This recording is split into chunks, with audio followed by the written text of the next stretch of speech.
If there is one thing that I have learned, and I have learned early in my life, it is that coincidence does not exist. It just doesn't. Once, an accident, fluke, whatever. Twice, coincidence. Three times, something screwy. Yeah, I used to live by the rule of three, and three strikes you're out, and yada blah. But I have learned throughout the course of my life that usually the second time's all you need. If it happens a second time, it's going to happen a third time. So, no point in believing in coincidence here.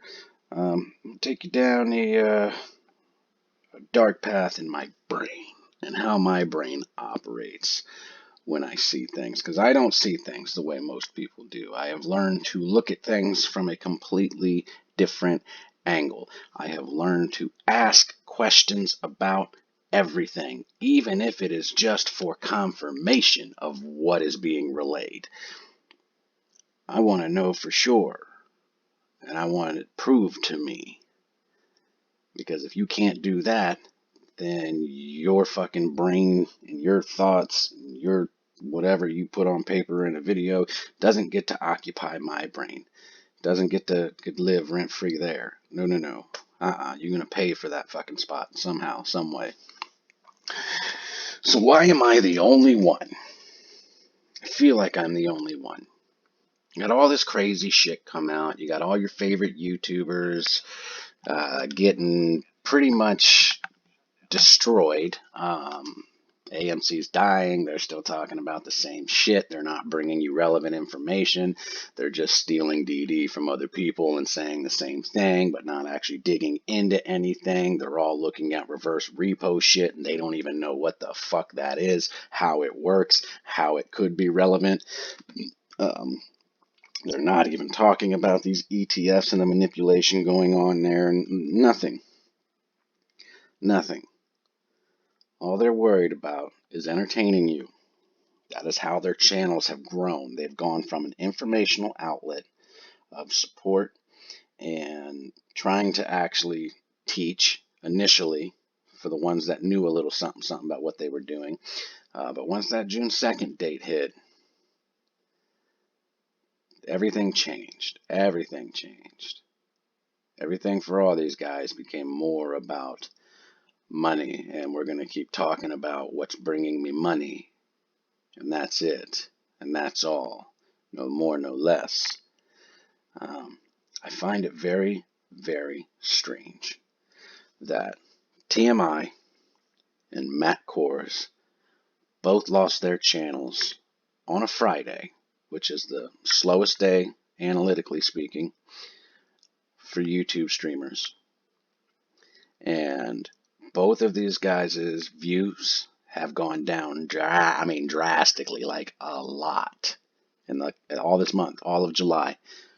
I wish I could look at their YouTube analytics page, because I know it's just, there's probably a fucking footnote that YouTube's got on there like, hey, what the fuck? Where's our money?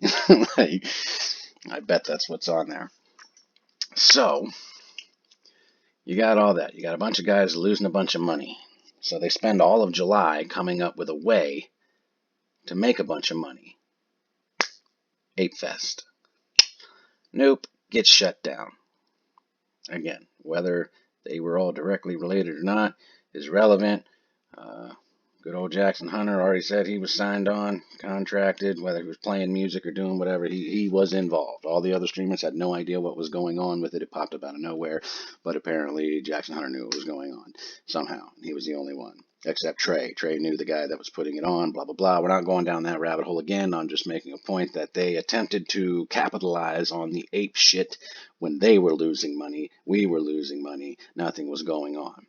They're looking for ways to continue their revenue stream because they're losing it from just having a YouTube channel now. So you got Kohrs, who basically has become literally, I'm not saying it in a mean way, but he's become a clown on camera. He just entertains. That's all he's there trying to do, is entertain. Him and TMI have completely distinct channels from one another. They are in no way, shape, or form even close to the same. They don't talk about the same shit ever. Never, ever, ever.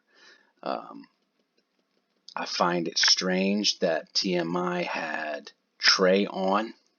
TMI doesn't get as many views typically as Kohrs does, and he happened to have Trey on, which brought in a lot of people that morning to watch that shit.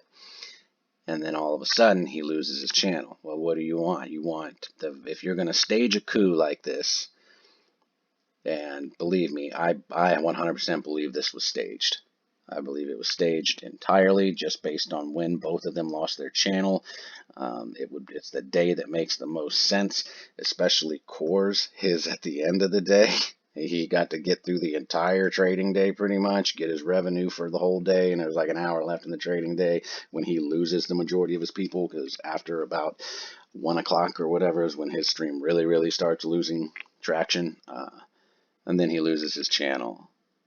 And magically enough, YouTube reinstates it the day before the opening bell again for the following week so that he can come back in and stream. So TMI loses channel. Bunch of people are there, see it because Trey was in there. And then all of a sudden, he's got all his YouTube buddies. All of his friends even said, yeah, as soon as you lost your channel, I was, hashtagging away, getting it trending on Twitter. If you start trending on Twitter, you're out there. Your name's out there. Your situation's out there. And this seemed like a staged coup to me, to try to regain traction, try to regain new followers, get your name out there in a bigger way since people are starting to not really care about what the hell you're doing anymore. And TMI got his channel back immediately. And I'm telling you this from what I know. I've read YouTube's bylaws. I read them before I fucking started a channel. I read everything about their guidelines and terms of service before even clicking OK and agree and uploading my first video, which there's a lot of reason why I made sure I had videos stating my belief and in the First Amendment and how important it is to the country. There's shit in their toss that if you don't cover it personally in a manner that is intelligently thought out, they could have shut me down already. They easily could have shut me down for several things, but not based on how I've relayed certain information. And everything I do is, for the most part, calculated. But this just seems like this was a stretch. 8Fest fell through. No money there. Nobody giving a shit. You got the entire community pissed at you. So now you stage a coup to lose your channel. And it worked. It did. It worked. If you look at TMI's viewers and shit, they've actually gone up. They've gone up more than they were prior to that as a whole. He now typically gets more viewers. It brought more people in. People saw, who the free TMI? Who's TMI? Looked into it, whatever. And now they're like, oh, screw that. They're going to take away his voice. Well, I'm going to subscribe. I'm going to, it's a genius play. Old homeboy Jussie Smollet did the same thing. An actor, career's dying. People don't really care about him anymore. He's losing traction in Hollywood. So what does he do? He stages a coup to be a victim, to get his name out there in the media again, to get people paying attention and going, oh my God, they did. So you see how many people, before they found out he was full of shit, were like, oh my God, poor guy, help him. Like, there was all kinds of shit going on to help this guy out. And then turns out he staged the entire fucking thing. Staged the whole thing. Kohrs just seemed well more thought out. Just like I think it was like I know it was that week, but I don't know if it was Thursday or what it was. For the first time ever, this cat decides to talk about Citadel and manipulation in the same sentence on a stream and pull up documentation, even though it was old. It was old. I made a video about it, talking about like, wow, yeah, this just seems strange. And then it just seemed weird, very out of character for him. He doesn't do that. He doesn't even like to say manipulation or the market's rigged or anything on his stream. And the funny thing is, all these other people were getting time slots on Charles Payne's show still, except Matt. Matt wasn't getting them anymore. He wasn't getting invited back. And I saw the hurt in his face when Trey went on there and Andrew and the girl went on there, and he still hadn't been invited back. And that's because he offers nothing. He has nothing to say. When he was on there with Trey, all he did was basically copy everything Trey said. He just put it into his own words. He didn't add anything of substance, value, afraid to talk about the manipulation and everything, but he used the word Citadel, and he knew Charles Payne does not like Citadel, does not like Ken Griffin, loves when people talk about the manipulation involving them. He loves those two words together, Citadel and manipulation. Loves them. And sure enough, that happens prior to him losing his channel. Now you have an alibi to be like, well, this just seems tinfoil hattish. Like all I was doing was bringing information to my community, just about something that had happened with Citadel, and now it looks like they attacked me personally, and it's just very weird, very strange. When I get weird shit that happens to me or things that I think are unfair due to somebody's toss, and I lose service or whatever, first off, I save and screenshot everything, the email, all that shit. I don't know why. I mean, maybe he did put the email out somewhere, but why? That would have been one of the first things I did. I would have went on my Twitch, or I would have tweeted out, um, the message from him. Maybe he did, maybe I missed that. I don't know, but that definitely would have been something I did. Was like, look what YouTube just did. They fucking sent me this email, and not like you can't fake one anyway, but still, I would have put my whole email on there, my name from YouTube. They banned me for this, yada yada blah, whatever. You get a notification, and this is in their policy and their toss and all that shit. You get a notification. You get warnings prior to losing your channel, unless you like pull your cock out or show your tits, or you're about to shoot someone, or you're about to rip a rail of cocaine or something blatantly against their policy in terms of service. They don't just ban you immediately. They don't just flip that shit off. Sure, you could say, oh, the bots, I may have been under bot attack by Citadel, and it was just a rampant reporting of me being harmful and dangerous, and they shut my shit down. But even when that happens, when you start getting massive reporting, you get a notification from YouTube. This email is to inform you that we've been getting recent notifications that you are possibly harmful and dangerous to the community. We want to let you know that we're investigating it, and we're giving you notice, blah, blah, blah. And then if they do find something, you get a warning. Hey, we're letting you know that there's content from this date, blah, blah, blah, that does not follow our terms of service, policy guidelines, whatever the fuck. This is your written warning.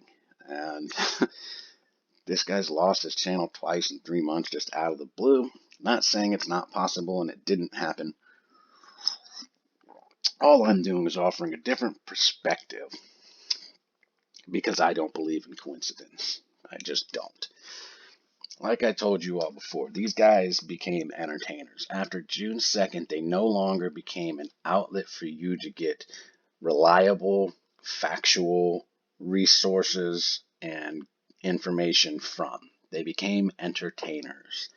They were like, wow, this shit jumped up. And then after June 2nd, they all got an influx of subscribers. They all got an influx of viewers on a regular basis. They all started getting fatter YouTube checks. And that's enough to make you go, wow, shit. Yeah, I got to sustain this somehow. I need to figure out a way to sustain this. Got to give them what they want. I got to keep these people's attention. You got to start entertaining them. And that's what they all did, Kohrs especially. Like, that was his thing. He like wanted to be the next live roaring kitty. He started fucking like trying to dress like him and act like him, and it was pathetic, personally, as I feel, trying to utilize someone else as your own, like taking their shit and making it into your own image. That's theft to me.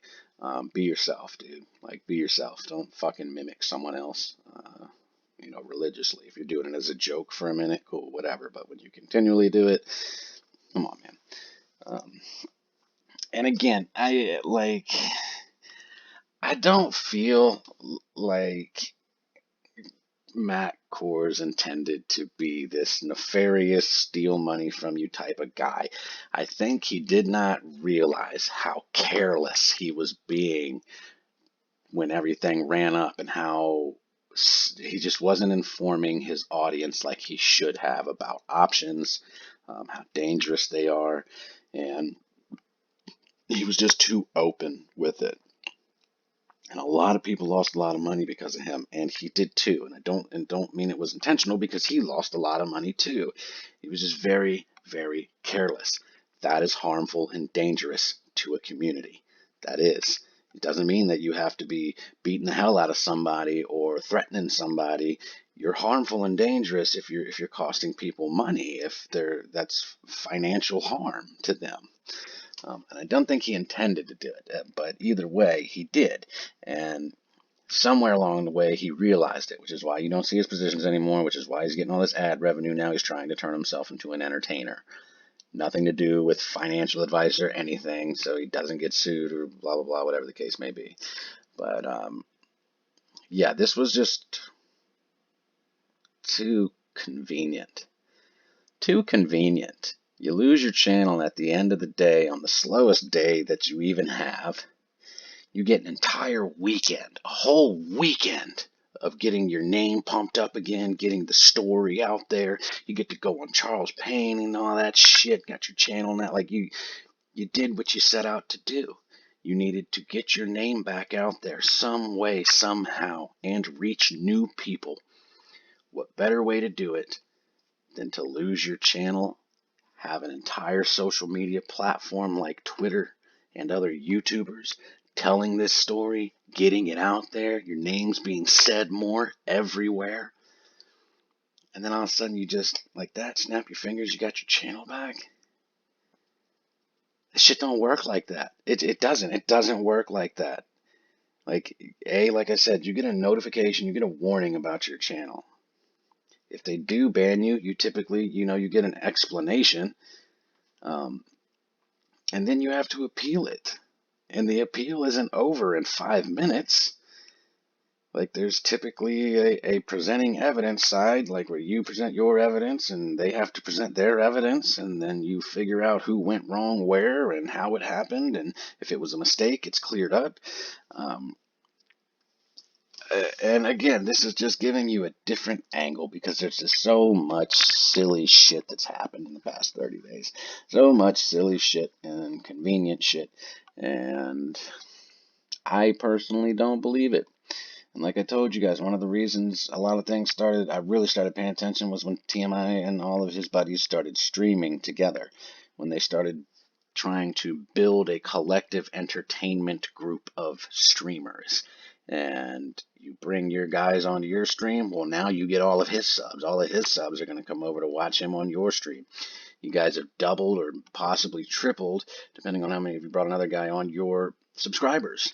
And now you're all making more money, and you stream during this time and bring all their people over to watch you during this time, so you get the viewers shit that you need, the hours you need, the amount of views you need, the likes you need, the amount of comments you need in the thread, and then you go on their channel for a while and bring all your people over there. It's genius from an entertainment standpoint, from a marketing standpoint, for retaining your monetary flow from YouTube. It's genius. It is. It's smart. I'm not saying these guys are dumb by any means.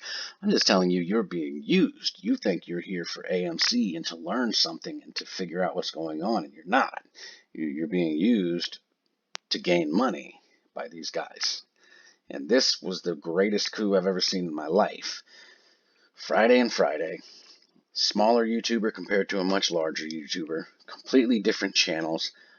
Both lose them immediately. One loses them in the prime because he's a smaller channel. He loses it when he's having some of the most views he's ever had, because he has one of the largest YouTube streamers, basically the face of the AMC movement, on his channel when it dies. So there's a lot of eyes on that see that.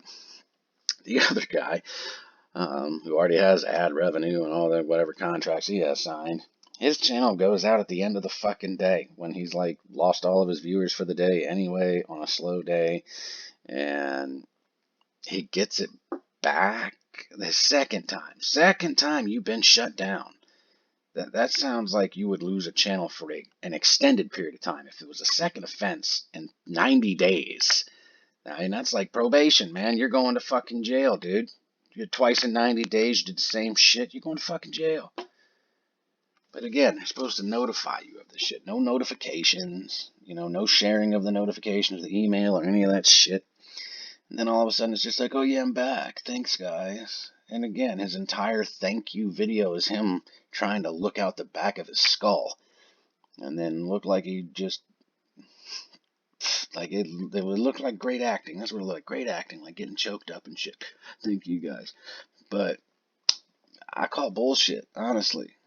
I'm watching these guys try to be entertainers, all of them, even STV now. Like, and this could have been the first thing they were doing. This is because I try to look at all things, not to say that they just straight up lost, like fake banned themselves or whatever. They could have done this. They were losing views, and I know it because I'm looking at their shit every day. They're losing substantial viewers by the shitload. And there's people that will use bots or buy bots that will give you more views to make YouTube think you have more viewers and you get more money from them.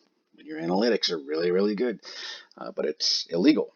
Yeah, unless you're buying them the views from a reputable company, and they will delete your channel. They will ban you and delete your channel if they find out you're using a fake bot system to generate views and whatever, blah, blah, blah. That was a possibility. But I honestly thought that maybe that was something TMI was using because he had a smaller channel, and maybe that was what happened. Maybe because he was losing people quickly and he wanted to get all the FUD and the 8Fest shit he didn't want it talked about anymore and nobody digging into it. And then you got old STV finally starting to get super chats on his channel. Like, I was there the day he first started getting super chats. You can send yourself, like I told you guys, you can send yourself fake super chats. If you use like OSB, you can literally actually set up something like this in your in your UI and create a recurring donation from a person. I sat there for I had him running for about 2 hours, 2 or 3 hours one night, one of his late night things or whatever. And this dude, Donnie, almost like clockwork, every 27 minutes was donating the same amount of money and saying something completely irrelevant. Something just like, thank you, you're great. Just like, really? Like, you're sending money to do that? And he's in a chat. Like, his chat does not have that many views. They can read the chats. There's still some of the streamers that do read the chats that come in directly without a super chat. But again, psychology of selling.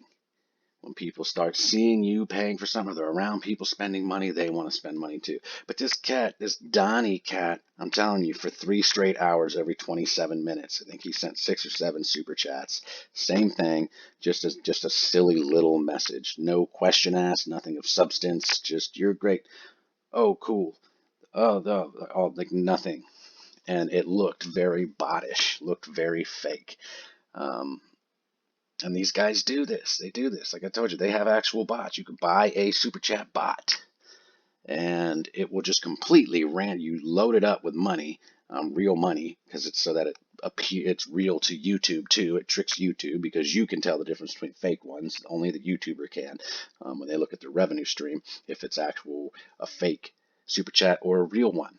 And there's people that use this shit all the time to give themselves like $500 super chats to make them seem like people love what they're doing and they're doing great, or to just have recurring $5.99, something when you're starting small. These are very real things, guys. Their own channels are manipulated by them to appear as if they're bigger than they are, they're more popular than they are. People are giving them money for absolutely nothing, like blowing my mind, absolutely nothing. But all of these tools exist. All of them exist to literally create a fake environment. Basically what the hedge funds are doing at AMC right now, creating a fake environment. These guys are doing the same thing. They're creating fake environments within their live streams because they've lost a lot of viewers. 8Fest rubbed people the wrong way. It's very suspicious. And they're doing what they can to save their channels, to save them, because they're dying. Literally, they are dying. Like, Kohrs used to have over 60,000 viewers regularly all throughout the day. And I'm looking at his shit, and sometimes he'll have less than 10. Roughly, I'd say on average, probably around 12 is usually where he's at now. YouTube don't like that. You're definitely not getting the fat checks you were getting when you lose that much of your viewership. Like, that's a lot. That's it's like, I don't know, like 70% or something. That's a lot. It's a lot of your viewership to just disappear. So yeah, I just want people to start asking, the questions, like not why did it happen? Ask how could it benefit them.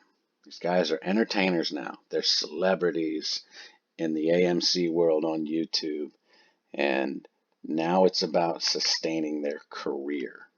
That's all it is at this point, sustaining their career with this shit. I promise you, this ain't no FUD bullshit. This is just offering you another side of the story, a different way to look at this shit, because it's just coincidence does not exist. It exists in fiction stories, and that's really about it. So, I wanted to lay that out there. Just mull it over. Just think about it. Just for real, just think about it. And now that I'm showing you guys that, you can buy viewer bots, I gave you a different, even if I'm wrong, I gave you another thing that they could have been doing because their channels are dying that could have got them banned. But still, I think that they staged the ban just based on how everything went down and the time frame that it went down, the different times of day, the guest that the smaller YouTuber had who drew in a large crowd that morning, more eyes to see it happen. They both utilized the exact same tactic when it happened, used the exact same method to get their channel back. It just seems fishy, guys. Just seems fishy. Very, very fishy to me. So, you believe what you want to believe. I will believe what I want to believe. I just don't believe that this was a real thing that happened. Just don't. Don't think it was a real thing that happened. So, we'll see. We'll see, I guess. Everything comes out in the wash eventually. I promise you that. The truth always comes out no matter what. No matter what.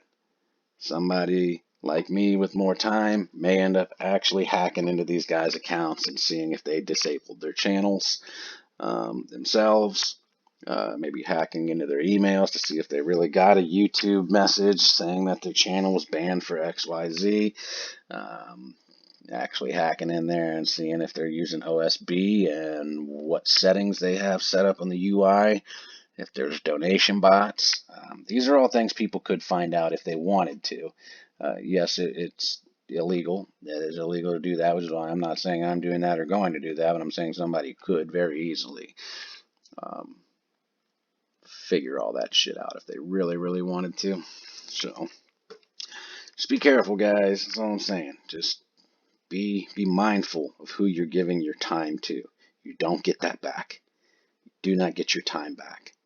A lot of you are young. You do not realize yet how fucking valuable your time is. And if you're not getting anything out of your time constantly, then you're wasting it.